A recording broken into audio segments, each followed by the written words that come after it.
Salut les amis et bienvenue sur l'Arena Kem où le football mérite d'être vécu. Let's go pour le débrief. Avant que je ne puisse développer cette vidéo, commence par t'abonner, liker, partager la chaîne car c'est important. Les amis, Chelsea-Copenhague, enfin on est qualifié. Ok, c'était ça l'objectif. C'était ça même en tout cas l'objectif du jour, l'objectif du match.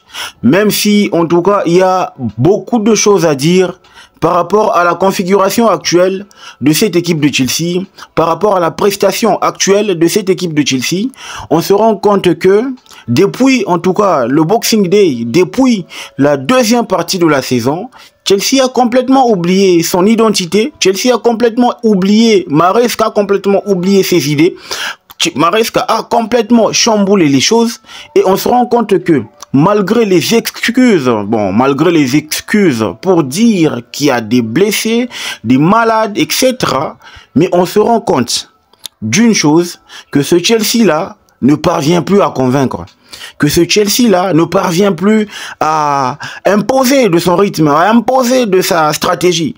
Tout d'abord, je m'excuse pour la qualité de l'image. Je suis en retard et je vous signale que on est en train de traverser une période un tout petit peu compliquée avec la sécurité dans notre pays. Donc, en gros, c'est pour ça que, malgré le peu que j'ai, je vous sors du contenu. Donc, et votre indulgence, parce que ce n'est pas, en tout cas, de manière habituelle.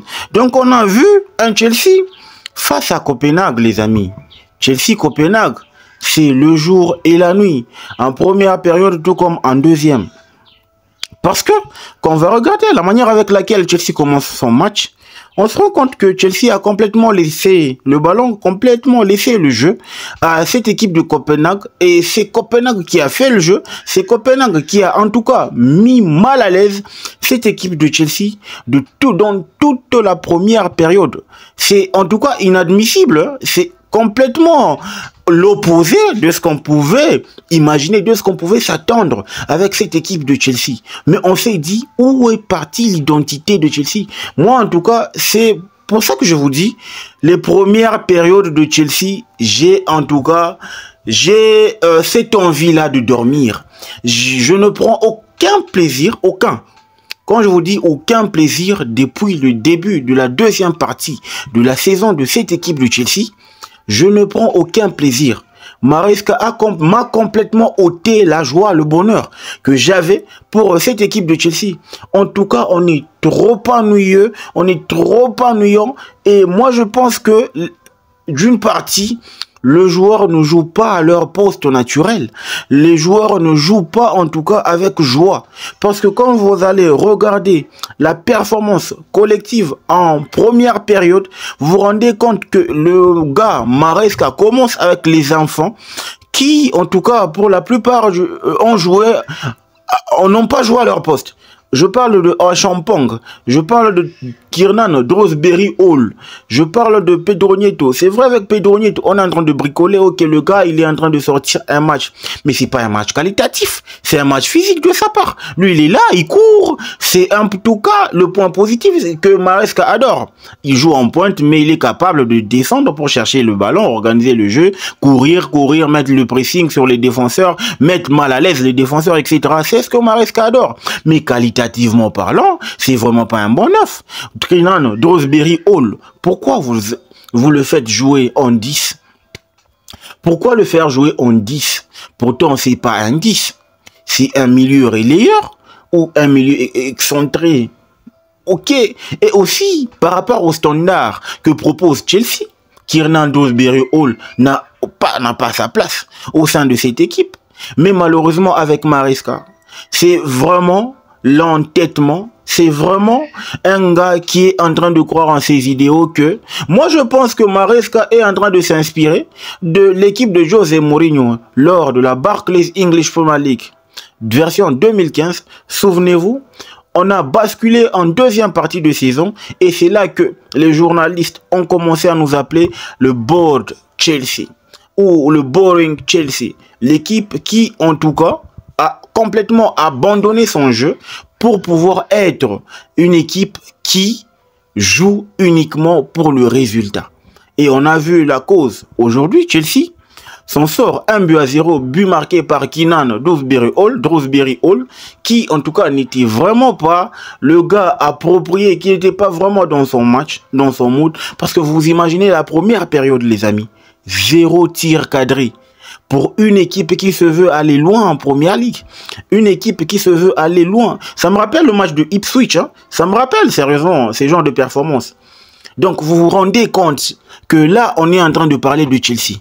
Une équipe incapable de jouer ou de tirer au but en première période face à l'équipe de Copenhague, une équipe danoise, une équipe qui en tout cas est réputée de second plan, de seconde zone face à un ogre, Chelsea, qui est candidat potentiel pour la gagne finale en cette période ou encore parce qu'on est en train d'aller à la Copa, ou pas la Copa, on est en train d'aller en finale. Ça, c'est une évidence.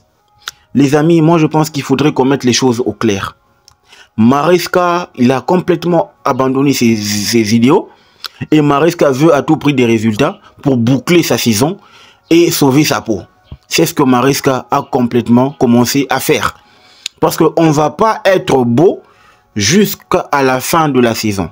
Et ça a déjà commencé. Vous vous rappelez ce qu'on a donné en première ligue lors du match face à Leicester City? Les amis, on ne faisait que courir. On nous a transformés en guerriers. Couvrir le résultat. Le plus important, les 3 points. Et c'est ce que Chelsea a fait lors du match aller face à Copenhague et lors de ce match retour face à Copenhague. Et ça va se reproduire face à Arsenal. On ne sera pas beau et je crains fort qu'on puisse ne pas aussi tirer en première période parce que telle est la philosophie de jeu de Enzo Maresca avec cette équipe. Moi, en tout cas, dans la performance globale de l'équipe, je pense que ils sont juste embourbés par les idées données par Maresca. On n'y peut rien. Parce que les gars, apparemment pour moi, ils ont perdu le goût, la joie de vivre. Vivement la saison, vivement la fin de la saison. Parce que moi, pour moi, si j'avais été Maresca, normalement, j'aurais tout donné pour qu'on soit au minimum beau dans le jeu. Parce que, et puis, impliquer tout le joueur. Parce que les amis, il ne reste que ça, si jamais on allait en finale de la Barclays, on allait en finale de la Conference League, il ne reste que 5 matchs, parce que là, on est en quart. Et si jamais on pouvait aller loin en Barclays Premier League, il ne reste que 10 matchs. Donc, en gros, le total est de 15 matchs. Pourquoi ne pas impliquer tous les joueurs? Et en tout cas, donner le tout pour le tout. Même s'il faudra aller sauver sa peau en Première Ligue. Mais il y a un trophée à aller chercher. Il faut aller chercher ce trophée-là en bonne et due forme, de bonne manière. Comme ça que nous, dans les gradins, qu'on soit, en tout cas, bien servis. Vous vous rendez compte, les tribunes, en tout cas de Chelsea, ces derniers temps ne se remplissent plus. Hein. On est à la rue. On est en tout cas, l'équipe, les supporters de Chelsea à Londres ne sont pas contents du tout. Et que ce soit content envers le bout, content envers ce que propose Enzo Maresca. C'est vrai, on est là, on va le baquer, on va le soutenir de par ce qu'il est en train de nous proposer. Mais les amis, il faut vraiment, alors vraiment, tirer la sonnette d'alarme que cette équipe-là est en train de perdre de sa superbe, est en train de perdre de son identité. Je ne vais pas parler de la performance du match, parce que vous rendez compte que match après match depuis le Boxing Day, le contenu, en tout cas, ressemble au même, ressemble en tout cas à la même chose, c'est la même philosophie, la même idée, la même identité, et que les débriefs se ressemblent. Mais il faut parler aussi du contenant. Le contenant, c'est le board de Chelsea, c'est Maresca par rapport à ce qu'il propose. Vous savez, les joueurs, ils sont là que pour assimiler la tactique mise en place par le coach. Donc, le reflet que l'on a par rapport à ce qu'ils proposent aussi sur le terrain, c'est ce qu'ils ont été, en tout cas, ce qu'ils ont été, on leur a donné ça, on leur a dit de jouer exactement de cette façon-là. Face à une équipe, vous imaginez, de second plan, Copenhague. Mais où est-ce qu'on est en train d'aller? Moi, ce que je souhaite, c'est qu'on puisse directement passer à la dernière phase, ou encore aux 5 derniers matchs, pour qu'on puisse clore la saison. Et moi, je pense qu'au vu de ce qu'on est en train de proposer actuellement là, la Coupe du Monde des clubs qui se profile à l'horizon en juin, juste quelques semaines après la fermeture de la Barclays English Premier League, on risque de se prendre des râteaux. Parce que là, il n'y aura que des grands. Oui, on risque de se prendre des râteaux. Il y aura que des grands, les amis. Et je ne sais pas ce que vous allez dire. Je ne sais pas ce que vous allez penser. Mais je ne voulais pas faire une vidéo sur la performance, de tout un chacun, la tactique mise en place. Et heureusement que vous savez tous ce qui s'est passé aujourd'hui. On a joué avec 4 défenseurs centraux, 2 comme étant latéraux. Et on a joué avec notre père également. On n'a pas d'attaquant. Jadon Sancho qui est maintenant incapable de réussir un dribble. Tariq Georges qui ne fait que s'embrouiller parce que Maresca le balade ça et là. Pourtant c'est un ailier gauche. Mais met carrément Jadon Sancho sur le banc et fait jouer Tariq Georges. Comme ça Jadon Sancho va jouer après ou va entrer après. Mais c'est la chose que notre ami Enzo Maresca ne comprend pas. Il s'entête encore et encore. Il veut sauver sa peau. Il veut sauver en tout cas sa saison. Ok, on le comprend. Mais moi je pense que mes amis, j'ai plus le go. Sérieusement, cette équipe-là ne me donne plus de la joie.